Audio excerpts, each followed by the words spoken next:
दोस्तों, बहुत समय पहले की बात है। मथुरापुर नामक गांव में धनराज नाम का एक व्यापारी रहता था। उसकी कठिन परिश्रम, लगन और कुशलता के कारण उसका व्यापार दिन दुनी रात चौगुनी वृद्धि कर रहा था। राज्य का राजा भी उससे बहुत प्रसन्न था, इसलिए हमेशा परामर्श हेतु उसे बुलाया करता था। राजा से निकटता के कारण धनराज के महल में आने जाने पर किसी प्रकार की रोक टोक नहीं थी, बल्कि सभी अधिकारियों के जैसे बेरोक टोक वह महल में घूमा करता था। महल में समस्त सेवक उसका बहुत सम्मान करते थे। धनराज की एक सुंदर बेटी थी जो विवाह के योग्य हो चुकी थी। अच्छा लड़का देखकर उसने धूमधाम से उसका विवाह संपन्न किया और पूरे नगर वासियों को एक बड़ा भोज दिया। भोज में नगर का हर व्यक्ति आमंत्रित था। राजघराने से लेकर धनी व्यापारी, सैनिक से लेकर सेवक तक कोई नहीं छूटा था। यहाँ तक कि राजा के महल में झाड़ू लगाने वाला सेवक भी भोज में आया हुआ था। पर उस दिन शादी में वह अचानक एक ऐसे स्थान पर जाकर के बैठ गया जो राजघराने के मेहमान के लिए सुरक्षित किया गया था। जब धनराज ने उसे वहाँ पर बैठा देखा तो आग बबूला हो गया। उसने उसे अपमानित करके भोज से भगा दिया। तभी अपने साथ हुए इस व्यवहार से सेवक क्रोधित हो गया और उसने प्रतिशोध लेने की ठान ली। अगले दिन राजा के कक्ष में झाड़ू लगाते समय जब उसने देखा कि राजा अभी पूरी तरह से सोए नहीं है तो वह बड़बड़ाना शुरू कर दिया। ये धनराज व्यापारी भी कितना गिरा हुआ और नीच इंसान है। अरे, रानी से बदतमीजी कर बैठा। हमारी महारानी से बदतमीजी करने की जुर्रत आज तक किसी से नहीं हुई। और ये धनराज को देखो, अपने आप को समझता क्या है? इतना बड़ा व्यापारी हो गया है क्या ये? उधर जैसे ही राजा ने उसकी ये बात सुनी तो तुरंत अपनी आंखें खोल दी और उठकर उसने सेवक से पूछा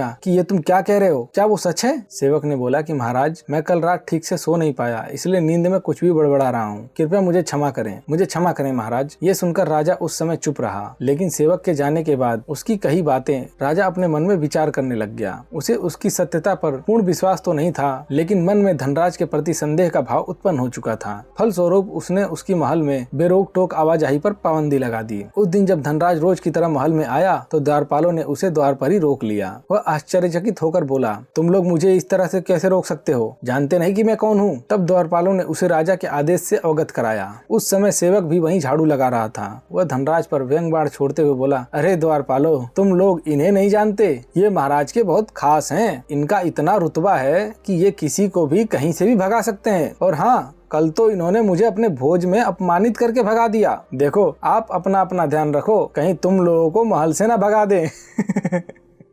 इतना कहकर वो झाड़ू लगाने वाला वहाँ से चला गया। सेवक की बात सुनकर धनराज समझ गया कि हो ना हो जो उसके साथ हो रहा है उसके पीछे इस सेवक का ही हाथ है। उस समय वो वहाँ से चला गया, किंतु कुछ दिन बाद उसने सेवक को अपने घर बुलाया, उसका खूब आदर सत्कार किया, उसे शानदार भोजन करवाया और ढेरों उपहार देकर विदा किया। जाते समय उसने सेवक से क्षमा भी मांगी। मुझे क्षमा कर दो मित्र, उस दिन मुझे तुम्हारे साथ वैसा व्यवहार नहीं करना चाहिए था जैसा मैंने तुम्हारे साथ किया। ये बहुत गलत है। मैं अपने किए पर शर्मिंदा हूँ। इतनी अवभगत करने से सेवक पहले से ही प्रसन्न था। धनराज के क्षमा मांगने पर उसका मन द्रवित हो गया। वह बोला, नहीं धनराज, आप कैसी बात कर रहे हो? हम दोनों ने एक दूसरे के साथ गलत किया है, किंतु वह अतीत था और हमें अतीत की बातें भूल जानी चाहिए। मैं आपको वचन देता हूँ कि मैं आपका मान और सम्मान पुनः प्राप्त करवा कर दूंगा, जिससे आप सदा के अधिकारी रहे हो। अगले दिन राजा के कक्ष में झाड़ू लगाते समय उसने देखा कि राजा अभी सोए नहीं है, तो वह बड़बड़ाने लगा, ऐसा मूर्ख राजा तो मैंने आज तक नहीं देखा। अरे, ये भी कोई राजा है जो घुसल खाने से खीर निकाल करके खाता हो? अरे, थू है ऐसे राजा पर।